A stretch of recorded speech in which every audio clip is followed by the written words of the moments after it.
Bonjour à tous et bienvenue dans ce nouvel épisode dédié à Flaubert. Aujourd'hui, nous vous présenterons ses œuvres.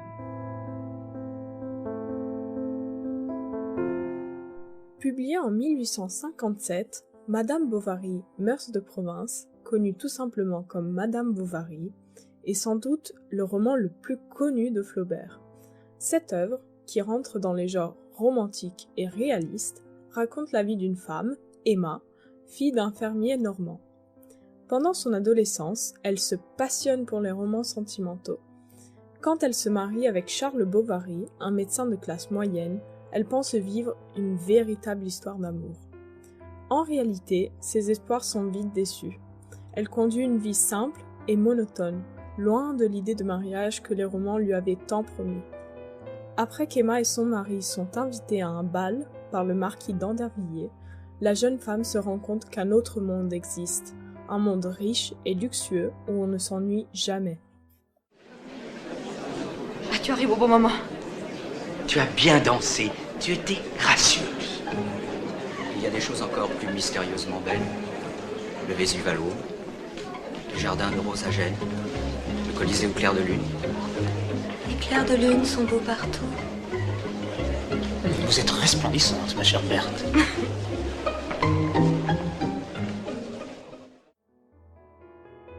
À partir de ce moment, Emma trouve sa vie de plus en plus triste. Elle trouve du réconfort en s'enlaçant dans des dépenses inconsidérées et essaye de trouver un peu de distraction dans l'adultère. D'abord avec un noble, Rodolphe, et ensuite avec Léon, apprenti notaire. Les deux amants d'Emma se lassent vite de son caractère, qu'ils jugent trop romantique et impulsive. Toujours plus insatisfaite de sa vie et crible de dettes, elle décide de voler de l'arsenic chez le pharmacien du village et met fin à sa vie, en laissant son mari dans un énorme chagrin. Adieu, adieu.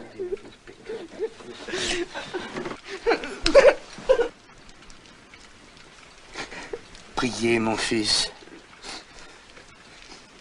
Je souffre, moi. Dieu est grand et bon. Il faut se soumettre à ses décrets. Je l'exècre, votre Dieu.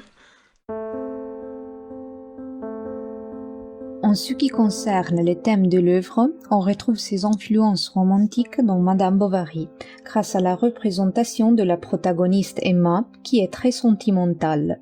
Flaubert cherche à dépeindre dans son œuvre le spleen d'Emma, toujours insatisfaite de sa vie amoureuse. En fait, l'auteur pense que la protagoniste est une femme écrasée par le poids de la banalité.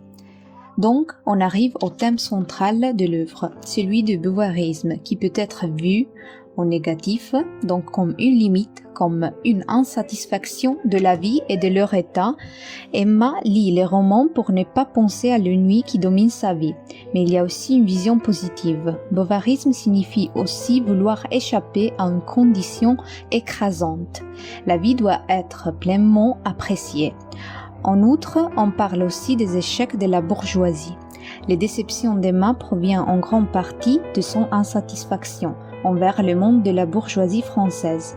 Elle aspire à un goût plus raffiné et sophistiqué que celui de sa classe. Cette frustration reflète une tendance sociale et historique croissante de la dernière moitié du XIXe siècle. La deuxième plus grande œuvre de Flaubert est l'Éducation sentimentale. Publié le 17 novembre 1869, ce roman parle d'un jeune diplômé de 18 ans, Frédéric Moreau, qui tombe éperdument amoureux de Madame Arnoux, une femme mariée. Une certaine complicité naît entre eux. De retour à Paris, Frédéric apprend qu'il est ruiné. Il décide de se réfugier à Nogent, où il entretient une tendre amitié avec Louise Roch. Il fréquentera ensuite Rosanette, une femme légère rencontrée lors d'un bal masqué. Ils auront un enfant qui mourra à la naissance. Frédéric aura également une liaison avec Madame d'Ambreuse, veuve d'un banquier opportuniste.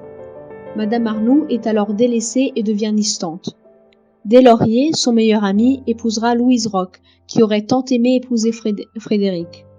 C'est pourtant avec Deslauriers, lui aussi accablé de désillusions, que Frédéric tirera l'ultime leçon de leur éducation sentimentale. Rien ne vaut les souvenirs et les illusions de l'adolescence. Dans ce cas, on rappelle ce que Henry James a dit sur l'éducation sentimentale. Il parle d'une liaison entre les personnages de Madame Bovary et de l'éducation sentimentale. En fait, au centre de l'éducation, il y a la recherche de l'amour, mais aussi une attention pour l'argent. D'un côté, l'amour est toujours impossible pour le protagoniste. De l'autre, l'argent est recherché par presque toutes les personnes. Il est la cause de beaucoup de problèmes et il influence les relations entre les personnages, amis ou ennemis. Comme dans Madame Bovary, les protagonistes ont une grande difficulté à réaliser leurs rêves. Merci de nous avoir écoutés. On se voit la semaine prochaine pour un 3e et dernier podcast sur Flaubert. N'oubliez pas de vous abonner et de mettre un pouce bleu. On vous remercie de votre fidélité et à bientôt.